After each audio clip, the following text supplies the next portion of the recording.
Today on Public Eye News, the CDC and FDA recommend the U.S. pause use of the Johnson & Johnson COVID-19 vaccine over blood clot concerns and how that affects UP residents. And Japan is threatening to start releasing Fukushima water into the sea in 2 years.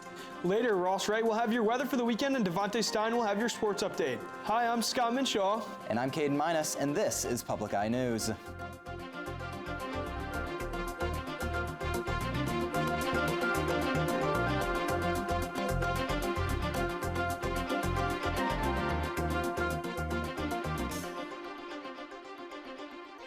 NMU President Fritz Erickson has closed the vaccination clinic for students after the Center for Disease Control recommended a pause on the use for the Johnson & Johnson COVID vaccine. President Erickson assured students who have had an appointment and still wish to receive a vaccine may receive the Moderna 2-part vaccine through the Marquette County Health Department on Wednesday.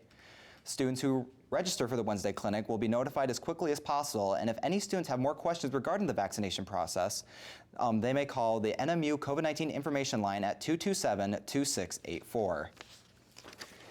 And health officials in Michigan have suspended the use of the Johnson & Johnson vaccine on Tuesday after a federal investigation into 6 women who developed blood clots.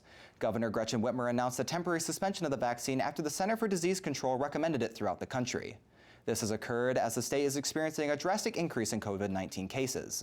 Denise Fair, Detroit's top health official, announced that the city had enough Pfizer and Moderna vaccines to be able to immunize anyone who had scheduled to receive the Johnson & Johnson vaccine. And Manistee Public Safety Department has announced that no injuries occurred at a fire at UP Paper Company on Saturday. TV6 reports that officers and volunteer firefighters were called to 402 West Elk Street at 10:23 a.m. Saturday, April 10. When officers arrived, they found that the UP Paper fire team was trying to contain a fire that started on the second floor of the building.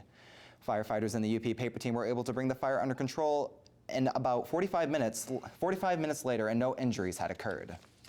The director of the Center for Disease Control has urged Michigan to reinstate lockdown measures as coronavirus cases surge across the state. The recommendation comes as questions arise about the possible decision to send additional vaccine doses to Michigan as requested by Governor Whitmer. On Monday, Michigan hospitals reported treating over 3,900 adult coronavirus patients. That number surpasses the previous single-day peak from December of last year and nears an all-time high record from April of last year. Michigan currently has some of the strongest coronavirus restrictions in the Midwest, but the governor and health officials are asking the public to assist with stopping the spread of COVID-19. People are urged to limit in-person gatherings, continue to wear masks, and social distance. Leaders of major companies across the state, including Ford and General Motors, have come together to object against voter restriction in Michigan and other states. The companies put out a joint statement condemning voter restriction as a new bill has been proposed which will require people to have photo ID in order to vote in person or through the mail. The statement says the companies are united for principles such as equitable access to the ballot and the avoidance of moves that reduce voting, particularly among historically disenfranchised communities. While they didn't mention any specific legislation, the statement read that any new laws must be created in bipartisan fashion. The father of a teen boy who brought an explosive device to school that detonated has been charged with illegal possession of destructive devices. According to authorities, the boy brought the device into school in March and accidentally detonated it, injuring himself and others. Immediately, police searched the home of the boy and discovered more explosive devices and a stolen firearm. The man charged is David Saylor of Newaygo, Michigan. Stay with us, because after this break, we will be back with your national and international news. We were just trying to be scientists. There's a playbook, and it was written by men. You get used to being invisible. Being left off an email, not being invited to a collaboration where you're the clear expert. It was bullying. How many great discoveries have just been lost to us because we didn't have the eyes to see? Picture a Scientist on Nova. Wednesday night at 9 on WNMU-TV. Welcome back. And amid fierce backlash, Japan's government announced that they would be releasing radioactive water from the Fukushima power plant into the Pacific Ocean in 2 years. Prime Minister Yoshihide Suga stated that the ocean was the most realistic option and disposing of the water would complete the decommissioning of the power plant. Residents, fisheries, and environmental activists denounced the decision as ignoring environmental safety and health. South Korea and China have also announced Japan's decision and demand that the water safety is verified. And women seeking medicine to terminate pregnancy may receive it over telemedicine. This change will allow women to receive the prescription via telemedicine and can receive the medicine by mail. The policy only applies during the COVID pandemic, but many medical professionals are pushing to make this a permanent change.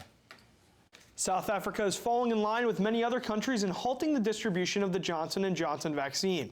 The halt comes as the FDA in the United States halted the distribution due to a very rare number of blood clots found in people who had received the vaccine. Due to the growing concern over the safety of the vaccine, Johnson & Johnson, the manufacturer, has decided to stop the rollout of their product in Europe. Iran's Revolutionary Guard is facing criticism due to the recent attacks against the country's main nuclear enrichment facility. The Guard has faced similar criticism over the past year for other events, such as shooting down a commercial airliner, killing over 170 people. The upcoming election in the country is being predicted to show just how the country truly feels about its paramilitary force.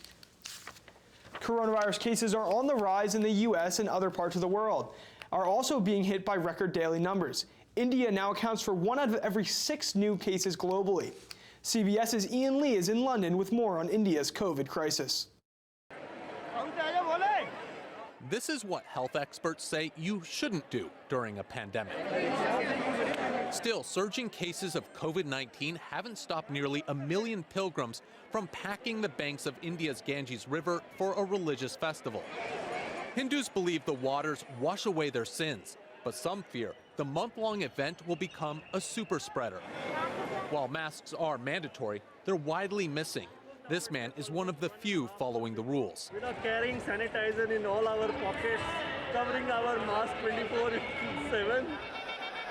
Scenes like these are why India has overtaken Brazil to report the world's second highest number of total COVID infections. Only the U.S. has more. We are in a critical point of the pandemic right now. The trajectory of this pandemic is growing. Authorities are struggling to test the faithful and fear enforcing COVID restrictions in such a massive crowd could cause a deadly stampede. Ian Lee, CBS News. Las Vegas, Nevada's Convention Center is getting a new method of transportation within the campus. The Boring Company and the center believe underground tunnels paired with electric vehicles are the way of the future. Joe Moeller has more from the entertainment capital of the world. Pretty big day for us, pretty big day for Las Vegas. From the tunnels to the lights to the electric cars, the new underground loop at the convention center screams Las Vegas. We have contracted with the Boring Company to operate the system. LBCVA CEO Steve Hill says for years they were looking for transportation solutions. The loop construction started in 2019 underneath the convention center campus. It was built by Elon Musk, the Boring Company, and Teslas will be used to transport people. When convention goers get in one of these Teslas, it'll transport them from one side of campus to the other in about 2 minutes. This system will handle 62 cars. Or it'll handle more than that, but we're going to have 62 cars in the system. The LBCVA says a normal walk from one side to the other is about a half an hour. They estimate that 4,400 people can use this system per hour during a convention. The price tag was around $52 million. The Boring Company isn't stopping here. There are plans to expand the tunnel system to resorts and even the airport. The entire system up and down the resort corridor has also been submitted. I mean, that's into the city and into the county. The tunnels could bring something to Vegas that is not seen anywhere else. That kind of opportunity allows our visitors, our community to completely have a different experience. And Danielle Bregoli speaks out about claims of abuse. She was sent to Turnabout Ranch in Escalante, Utah to address issues with behavior after her appearance on Dr. Phil in 2016. Danielle claims that for the first 3 days at the facility, she was not allowed to shower, and during that time, she was forced to sit up straight. And don't go away, because after this break, Ross will have your weather report and Devontae Stein will have your sports update. Stay tuned.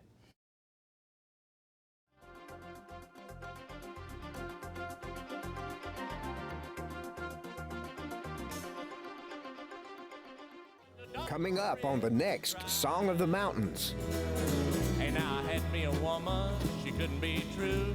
She married me for my money and she made me blue. Lord, a man needs a woman he can lean on.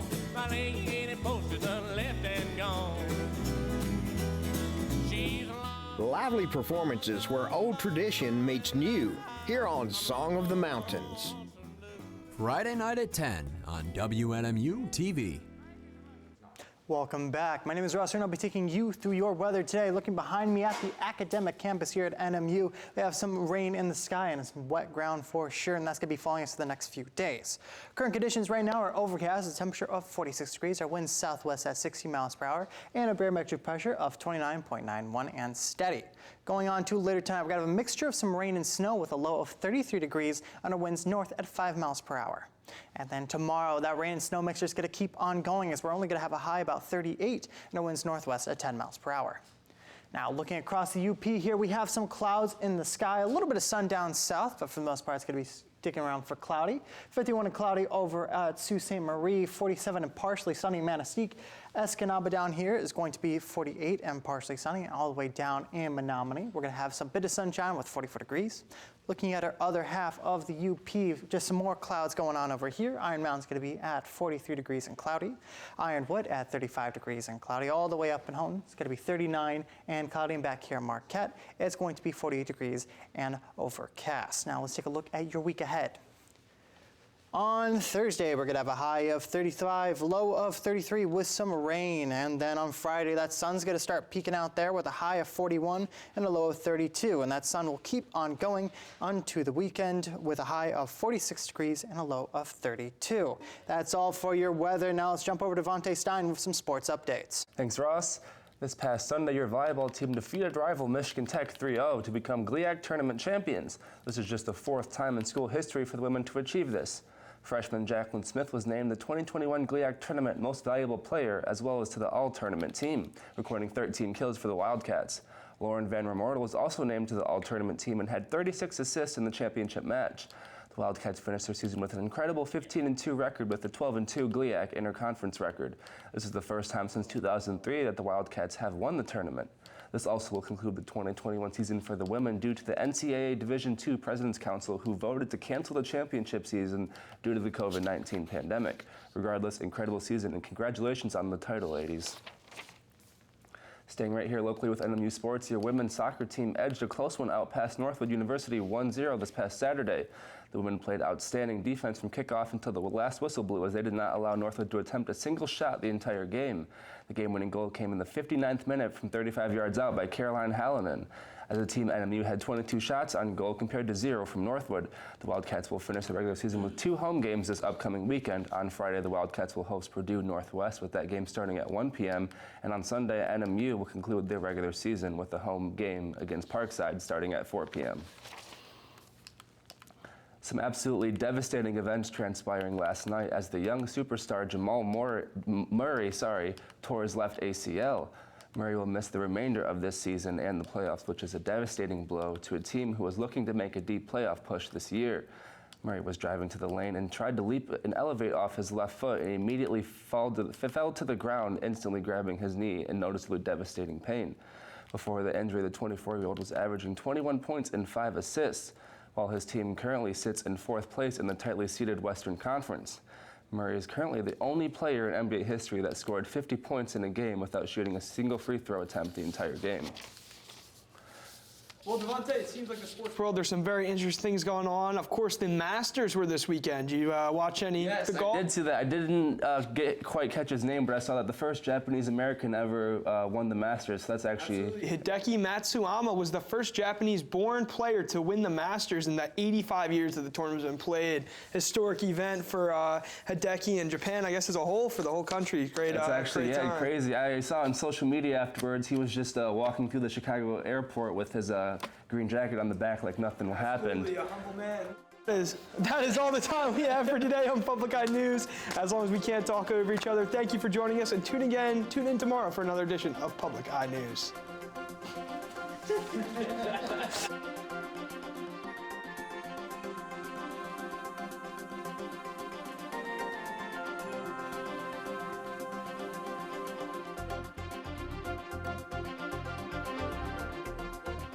The preceding program was produced by WNMU-TV, Northern Michigan University Public Television, in studios located in Elizabeth and Edgar Hardin Hall.